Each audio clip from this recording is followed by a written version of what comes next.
आज आपण अगदी कमी वेळेमध्ये आणि कमी साहित्यामध्ये बनवून तयार करणार आहेत उपवासाची साबुदाणा खीर. करायला अगदी साधी, सोपे आणि खायला खूप टेस्टी लागते बरं का. चला तर मग बनवायला सुरुवात करू. नमस्कार सर्वांना. आज आहे नागपंचमी आणि श्रावणातला पहिला सोमवार. आणि सोमवार म्हणलं की आपल्या सगळ्यांचा असतो उपवास. तर चला आज आपण नैवेद्यासाठी बनवणार आहे उपवासाची खीर. तर चला पटकन बनवायला सुरुवात करूया. आता इथं साबुदाणा मी रात्रीच भिजू घातलेला आहे. हे पहा, हे खीर बनवण्यासाठी पण आणि तिखट साबुदाणा बनवण्यासाठी. तर याच्यातला अर्धा वाटी इतका साबुदाणा घ्यायचा आहे.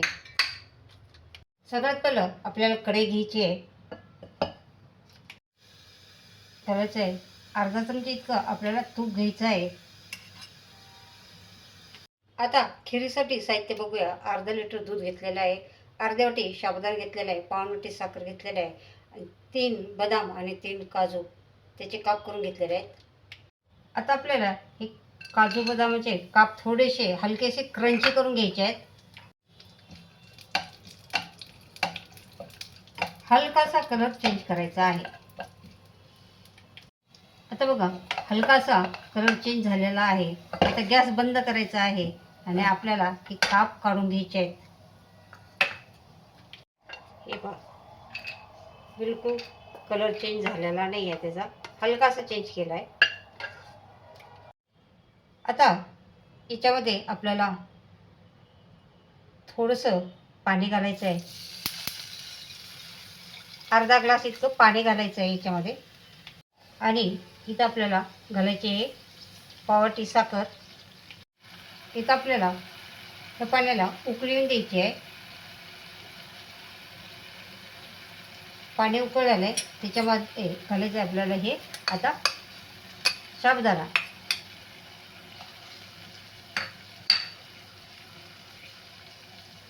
दूध मी गरम करून घेतलेलं आहे, उकळून घेतलेलं आहे. आता सुरुवातीला आपण दुधात साबुदाणा उकळून घ्यायचा नाही आहे, कारण कधी कधी दूध फाटू शकतं, म्हणून पाण्यामध्ये हलकासा शिजवून घ्यायचा आहे. आता बघा, यातलं सगळं पाणी आटलेलं आहे. आता आपल्याला त्याच्यामध्ये हे आपण अर्धा लिटर दूध घेतलेलं आहे, हे सगळं ओतायचं आहे. आणि आता ह्या दुधामध्ये आपल्याला ही खीर शिजवायची आहे.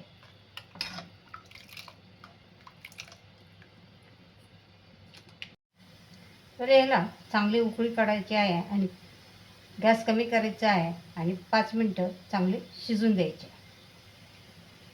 बघा, उकळी आलेली आहे. आता गॅस आपल्याला कमी करायचा आहे आणि कमी गॅसवरती 5 ते 6 मिनटं उकळून द्यायचे. इथे आपल्याला ड्रायफ्रूट्स घालून घ्यायचे आणि पुन्हा एकदा चांगले मिक्स करून घ्यायचे. कारण खूप जास्त घट्ट करायची नाही आहे, कारण थंड झाल्यानंतर ते पुन्हा घट्ट होते खीर. आपल्याला खीर एवढी घट्ट करायची आहे, ती थंड झाल्यावर अजून घट्ट होईल. बघा, खीर आपली तयार झालेली आहे. हे पहा,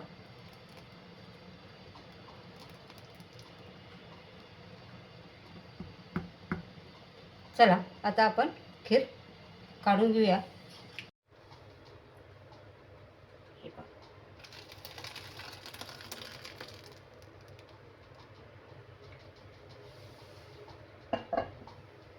आता ही खीर जशी जशी थंड होईल तशी तशी ती घट्ट होणार आहे.